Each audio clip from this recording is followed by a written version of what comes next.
আসসালামু আলাইকুম। বাচ্চাদের টিফিনে সকাল বিকালের নাস্তায় এই হেলদি খাবারটি রাখতে পারেন।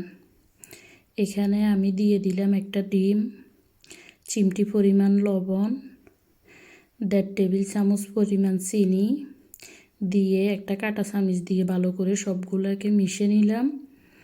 এরপরে সবগুলোকে ভালো করে মিক্স করে দিয়ে দিলাম দুধ।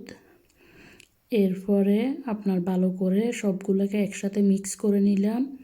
এরপরে দিয়ে দিলাম ফাওয়া রুটিটাকে এপিট ওপিট করে ভালো করে ডিম দুধের সাথে ভিজিয়ে এরপরে ফ্রাই প্যানে তেল গরম দিয়ে দিলাম।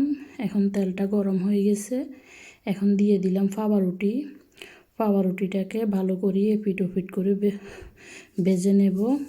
আমি অল্প পরিমাণে করতেছি, হঠাৎ করে মেয়ে বলতেছে কিছু খাবে, যেহেতু এটা সময়ও কম লাগে, ঝটফট করা যায় এবং কি এটা হেলদি একটা খাবার।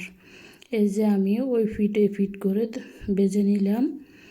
এখন আমি অল্প পরিমাণে করছি, আর এই কারণে একটা ডিম দিয়ে করছি। আপনারা যদি বেশি করে করতে চান তাহলে 2-3টে ডিম দিয়েও করতে পারেন। এই যে আমার ভাজা শেষ। ওকে, ভালো থাকেন, সুস্থ থাকেন, আল্লাহ হাফেজ।